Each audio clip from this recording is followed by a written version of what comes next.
Sitamarhi prime news की report. Super cop के नाम से प्रसिद्ध आईपीएस शिवदीप वामन राव लांडे तिरहुत रेंज के पुलिस महानिरीक्षक बनते ही तीखे अंदाज में काम करते दिख रहे हैं।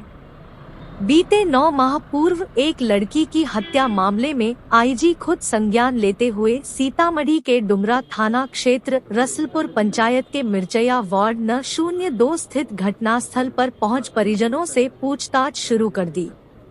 अगर आपने अभी तक चैनल को सब्सक्राइब नहीं किया है तो चैनल को सब्सक्राइब करें और बेल आइकॉन दबाएं, जिससे खबरें आपको सबसे पहले मिले। बता दें कि डुमरा थाना क्षेत्र के रसलपुर पंचायत के मिर्चया गांव वार्ड न 2 निवासी अशरफी राय के पुत्री की 9 माह पूर्व हत्या कर जला दिया गया था। मामला प्रेम प्रसंग से जुड़ा प्रतीत हो रहा था। उक्त मामले में पुलिस की ओर से कोई कार्रवाई न होने पर कोर्ट में परिवाद दायर होने की संज्ञान मिलने की बात पुलिस महानिरीक्षक ने की। करीब 5 घंटे तक परिजनों, गांव के सरपंच एवं पुलिस पदाधिकारी से उक्त मामले में गहनता से जानकारी ली। वहीं उन्होंने एसआईटी का गठन कर 1 सप्ताह के अंदर रिपोर्ट सबमिट करने की बात कही। बेलसंड डीएसपी सोनल कुमारी के नेतृत्व में महिला थानेदार को बतौर आईओ बनाया गया है, जो कि नाबालिग लड़की की हत्या मामले में जांच कर आईजी को रिपोर्ट देगी। रिपोर्ट मिलने के बाद इस मामले में रिव्यू कर दोषियों पर कार्रवाई करने की बात आईजी ने कही।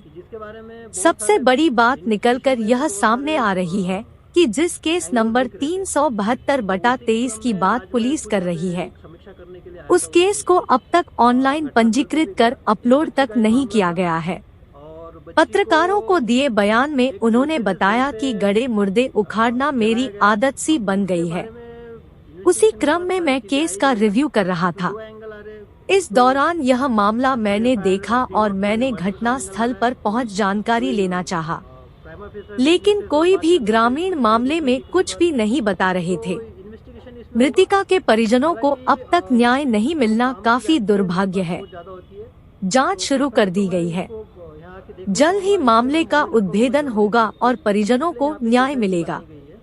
मामले में जो भी पुलिस का सहयोग करेगा उसके नाम को गोपनीय रख बतौर 25,000 रुपए इनाम दिया जाएगा। थाना प्रभारी और महिला थानाध्यक्ष जो है वो इसमें आयोग के तौर पे देखेगी। तो प्रॉपर एक ऑर्डर हो चुका है, तो एसआईटी इसकी जांच करेगी और 1 सप्ताह के अंदर में उनके जो फाइंडिंग्स है वो फाइंडिंग्स मेरे समक्ष प्रस्तुत करेगी। और उस फाइंडिंग्स के बाद एक और बार मैं समीक्षा करूंगा। उसके बाद इस केस पे निर्णय लूँगा और आगे की कार्रवाई सुनिश्चित करूँगा।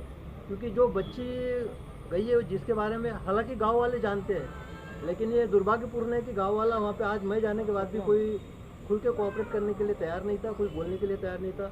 इनफैक्ट आपके मीडिया पर्सन भी वहाँ पे थे लोकल, उनसे भी मैंने बात करने की कोशिश की।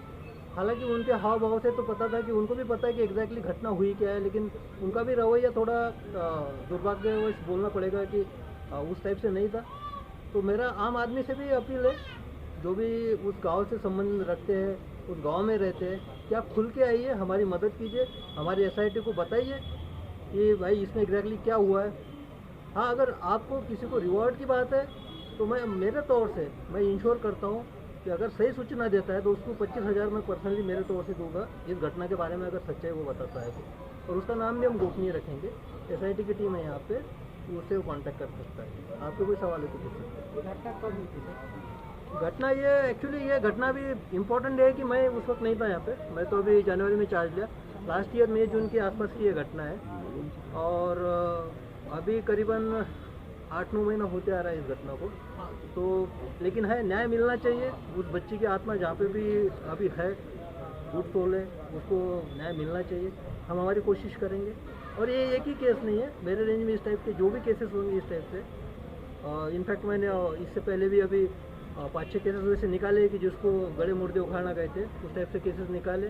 कुछ माफिया द्वारा मर्डर्स के केसेस है, कुछ भूमाफिया से रिलेटेड मर्डर के केसेस है, कुछ कॉन्ट्रैक्ट किलिंग्स के। तो उस पर आने वाले समय में और कार्रवाई होगी। Thank you sir. नहीं, कोर्ट परिवार पे एफआईआर हुआ है, ये भी एक बात संज्ञान में है। थानेदार ने जो इसमें कार्रवाई नहीं की वो भी एक बात सामने आई है। तो इसमें डिटेल समीक्षा अभी मैंने की है। उसके बाद एसआईटी को जो बिंदु पे मैंने निर्देश दिया, उस निर्देश आने के बाद इसमें कंसोलिडेट तौर पे मैं एक रिपोर्ट निकालूंगा। उसमें जहाँ पर भी मुझे दिखता है कि इसमें कोताही बरती गई है, लापरवाही बरती गई है, जिसने अपने जो कर्तव्य के प्रति जिसको एक बोला जा सकता है कि निग्लिजेंसी दिखाई है, तो उसके खिलाफ तो कार्रवाई होगी इसमें। लेकिन वो फाइंडिंग्स आने दीजिए।